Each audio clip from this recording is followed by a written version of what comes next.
Hello, welcome everyone. I'm Dani and here this is Pali. Alright, and here we are the teachers of the Invito language school. And first of all, I'm going to talk about mental health. And the reason why I think this is important to talk about or just say a few sentences because it can be quite important when it comes to language learning, like when you maintain your mental health, it also affects your motivation of language learning. Yeah, absolutely. That's how it is. I remember that I always had trouble learning English, especially in my high school. Sorry, my English teacher, ex-English teacher, but she did a pretty bad job at teaching us. And I remember that when I was at high school, I had to learn all by myself. And you know, when you have this inner motivation that you want to understand, for example, movies, that just comes, that just comes naturally. And it's not about, like gaining stress or having stress about the whole language learning, but this is fun this way. What do you think about this? Have you had this experience? Yeah, like actually I have a very similar experience in a way that I also needed to learn the English language on my own. Like I had pretty bad experiences with it at school, at the high school, and after that I learned it on my own, and it was way more fun and also more useful. And I also read a sentence somewhere that mental health is like a mask on a plane for the oxygen. Like you have to put it on yourself first before you would put it on another person, like the person sitting beside you. Like it was just more natural for me to pick it up from movies and pick it up from the internet by using and immersing myself in the language. And like, what else did you do? Like, how did you learn English after the school? I went to England for half a year, so that helped me a lot to have this immersive experience, like learning, because you had no other choice than just to learn language. I remember that, the days when you were at school and it was compulsory for you to do your best at school because of the grades, because you need 5 and, whatever. And it wasn't for me, thank God, but for a lot of my classmates, it was really stressful, and it really stressed them out that they have to be the best. They have to do their best all the time. And I would say that the teachers sometimes they do not realize the importance as a figure of example for the students, that what they say is that they're going to take that granted, for sure. They're going to do that. And maybe that's just a sentence for them, but for the students, this is like a really huge pressure, for sure. Have you experienced something like this? Like learning language? Exactly. Yeah? Yeah. I have a quite similar experience in a way that I also felt it stressful, and I saw it on others that it is like it can be depressive environment and stressful that you have to perform. And sometimes I say that language learning is not like maths or history. You have to practice it and use it, and not focusing on, what should I use at the very moment, but what I want to say, I will say, and I will just pick it up later on. In the grammar or anything else. So, and actually anxiety blocks you from speaking and using the language. And then I was like, oh my God, I feel like a child. I had that feeling like I can't speak in this language, while on my native language it doesn't cause me a problem or anything. But in English, I felt anxious that I cannot speak at the moment like properly. Yeah. And did you have any experience like that, or any memory when it is like a little bit anxious, maybe? Oh, yes, I do. I still do, actually. I still do that because, right now I'm learning Spanish, and I'm trying to do all the steps again as to learning the language. And you know, when it's so hard because now I am an English teacher, language teacher, I would say. I'm a language teacher, and still I go through those steps. So I cannot skip them just because I know how this works. Yeah. You have to go again the same route that you did before. And this is something like ironic that even the teachers have to do this one. And you feel so stupid. And when I am in this situation, Yeah. I cannot not feel stupid in this. Even though I know that I'm not stupid, I feel stupid. Yeah. So, especially because I'm a Yeah. very anxious person. So for me, it's like really easy to trigger my anxiety and just be activating Oh. like this. Um, Yeah. I don't know. Are you learning a language right now? No, like not at the very moment, but I'm planning to learn German later on. Uh-huh. But yeah, and like I'm sure it will be like I'm going to have a very similar feeling again. Like there is this vibe that creeps upon me, and then oh my god, I can't really say anything at the moment in this language, and then I feel like back in my childhood, or like okay, I can't really express myself what I want to say, and that makes me feel like, just like how you said it, stupid. I cannot express myself in that context. It can happen with language learners, like they want to say something and I mean in English, okay, and then they switch back to Hungarian and okay, I'm going to say this in Hungarian. I think that this is something they do because this way they feel more in control. You know, that it's not like they're pausing, they have the Hungarian word inserted and then they go on with English again.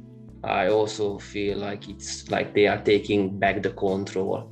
They are having it, and because they can't express themselves, they can't communicate themselves in like whatever they want to say, and then they switch back to Hungarian. Okay, confidence again rises back to normal, and yeah, okay, I said it what I want. Now let's move on again English. I'm going to say just I stopped it and switch it back to Hungarian, which was my like comfort zone, or it was a comfortable thing to say it in my own mother tongue.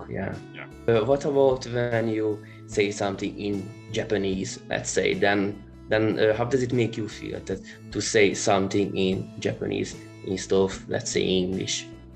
Well, that's another story. When I went to Japan, I felt so miserable because, you know, again, I have the native speakers. I kind of speak Japanese. Back then, I wasn't really sure about my language knowledge. Every time that a person just talked to me, like just like stood next to me and that person was Japanese, my anxiety triggered automatically. And I was so afraid to talk to them in Japanese.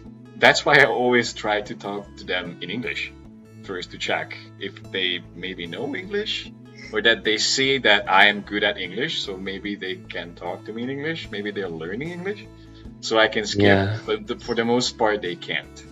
So I was forced to use the language. But I think when you grow older, it's even harder with this. Your anxiety is getting kind of like harder, or like it solidifies in some ways. That's why I experience it on myself. Have you heard about something like this? I just have an idea that isn't it like you are an adult now, so it's not like you are back in school and learning any language, but you are an adult, so you should be in control, and at that moment you don't. There is that feeling, okay, I should perform, like, okay, I'm like, I have been performing in my life quite well, but now I just can't, and that feels like kind of lame. Yeah. Maybe. What if that person is in that moment when they have to speak that foreign language and they are activated, so they have their anxiety? What should they do? I think they just shouldn't judge themselves that harshly. They should just let that idea go that, oh wow, here is a mistake, so now I have to stop. I always recommend that you don't have to stop. You just go on, and it's like fake it until you make it, one could say, but it's just like like don't take this language learning as serious. I mean, the speaking, like, because I mean that creates the whole anxiety that you want everything to be correct. And I mean, even native speakers make mistakes. We do in Hungarian as well. So it's not that kind of a big deal. Other than that, it can help to stop and then maybe having a deep breath and then just starting with your whole sentence again and or rephrasing it. What's your opinion on, like, and what do you think? What do you do, or what would you recommend? I think we have so many different personalities, and because of this, I cannot really suggest anything for everyone, but maybe I can help for those people who are kind of similar than me. But for me, in Japan, what worked is that, you know, in situations, especially in Japanese, when you say another syllable, then the whole meaning of the word changes, and maybe it's like really different. Sometimes I got laughed at, and that was the first time. It was a horrible feeling. I messed up. I'm like the worst ever, you know, and I just blocked. And I was thinking a lot about this, like, what should I do? I can't get better this way. I will remember not to use that word again, but how should I open up again after this experience? And what I had, I started playing a role. So I kind of got the role as the funny, silly foreigner.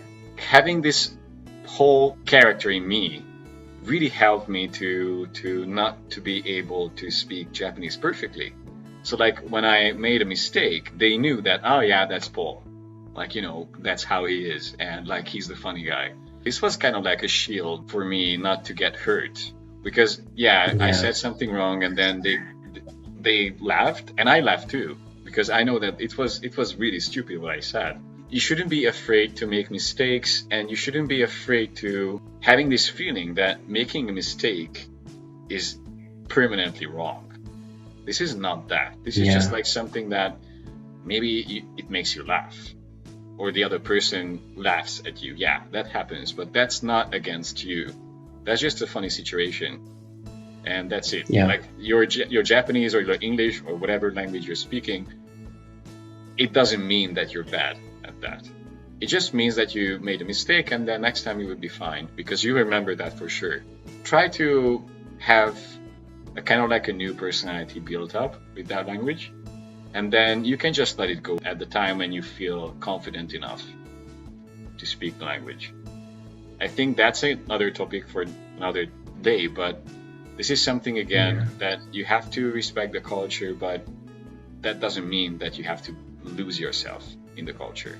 I think one should be independent. At the same time, I think it's also worth to respect that culture where you live or where you travel to, because like the chances are really high that you can learn something from them, and by respecting them, it is more likely that they would show you something new or something insightful when you are just approaching them in a respectful way, and meanwhile you are also showing yourself as an independent person in a kind and, like as I said before, in general in a respectful way. All right.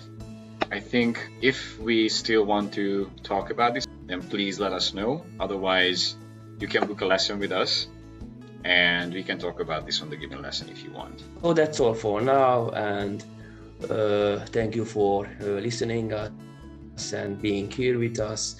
And for the next time, Pali is going to bring a new topic and going to talk about the cultural characteristic in England.